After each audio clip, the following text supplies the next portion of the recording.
নমস্কাৰ, আপোনালোক আটাইকে পুনৰবাৰ মোৰ ইউটিউব চেনেললৈ স্বাগতম জনাইছোঁ। আজি মই জাতিলাও খাৰৰ ৰেচিপি লৈ আহিছোঁ। আমি যিহেতু অসমীয়া মানুহ, খাৰ খাই খুবেই ভাল পাওঁ। অসমীয়াৰ এষাৰ প্ৰবাদো আছে যে খাৰ খোৱা অসমীয়া বুলি। এইটোৰ আচলতে নহয়। আগৰ দিনত আমাৰ ককা আইতাহঁতৰ দিনত খাৰেৰে নিজৰ কাপোৰ ধুইছিলে, মহিলাসকলে নিজৰ চুলি ধুইছিলে আৰু খাৰ খাইছিলোঁ। অৱশ্যে খাৰ খালে কিছুমান ৰোগৰ পৰা উপশম পোৱা যায়। আমিও সেইবাবে মাজে মাজে খাৰ খাওঁ। আজিও সেইবাবে জাতিলাও খাৰ বনাবলৈ ওলাইছোঁ। তাৰ বাবে 3টা কল বাকলি মই ইয়াত জুইত পুৰি লৈছোঁ। কল বাকলিকেইটা জুইত মই লৰাই ধুনীয়াকৈ পুৰি লৈছোঁ। আনফালে মই এটা বাতিত পানী গোটাই লৈছোঁ। বাকলিকেইটা পুৰি হ'লে তাত খাৰ ওলাবৰ বাবে দি দিম।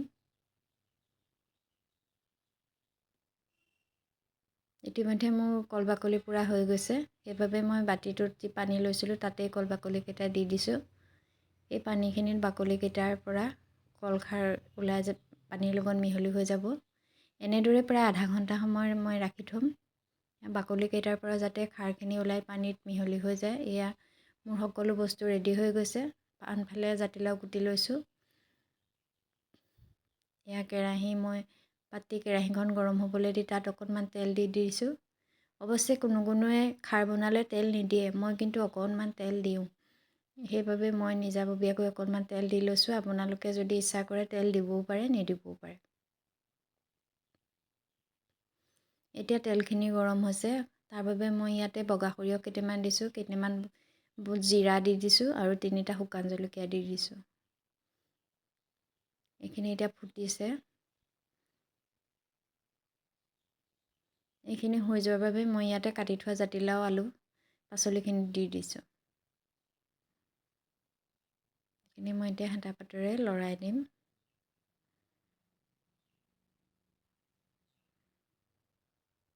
এনেদৰে কিছু সময় হেতা পাতেৰে লৰাই থাকি মই ইয়াত এতিয়া সোৱাদ অনুসৰি অকণমান নিমখ দিম।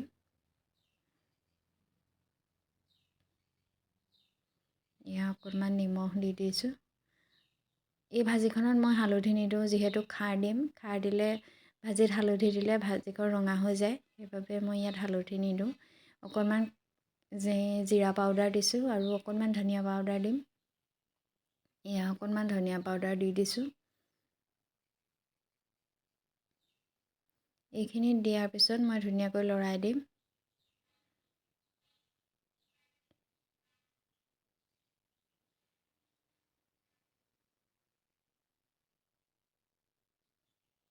এতিয়া মই ইয়াতে খাৰ পানী দি দিম, যিখিনি মই কলখাৰ উলিয়াই ঢাকি থৈছিলোঁ। সেইখিনিৰ পৰা আধা কাপ কলখাৰৰ পানী লৈ মই ইয়াতে দি দিম। খাৰ পানীখিনি দি দিছোঁ। এতিয়া মই ধুনীয়াকৈ লৰাই ঢাকনিখনেৰে ঢাকি দিছোঁ, এইখিনি যাতে সুন্দৰভাৱে সিজে।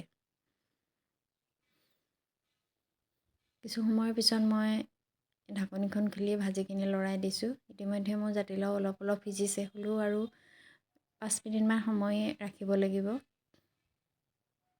এতিয়া মই ইয়াতে আদা আৰু কেঁচা জলকীয়া দি দিছোঁ। এইখিনি মিক্সিত দিয়া নাই, যিহেতু খুন্দনাত খুন্দি দিছোঁ। মিক্সিত দিলে একেবাৰে গুড়া হৈ যায়, কিন্তু খুন্দনাত দি পেষ্ট বনাই দিছোঁ, একেবাৰে মিহি নকৰাকৈয়ে। এইখিনি এতিয়া দিয়াৰ পিছত হেতা পাতেৰে লৰাই থাকি মই পুনৰ ঢাকি দিম।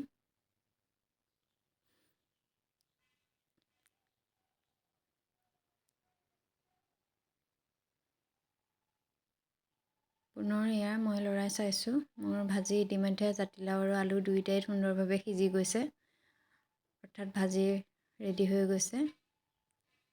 এতিয়া মই পুনৰ লৰাই ঢাকনিখনেৰে ঢাকি গেছটো অফ কৰি দিম।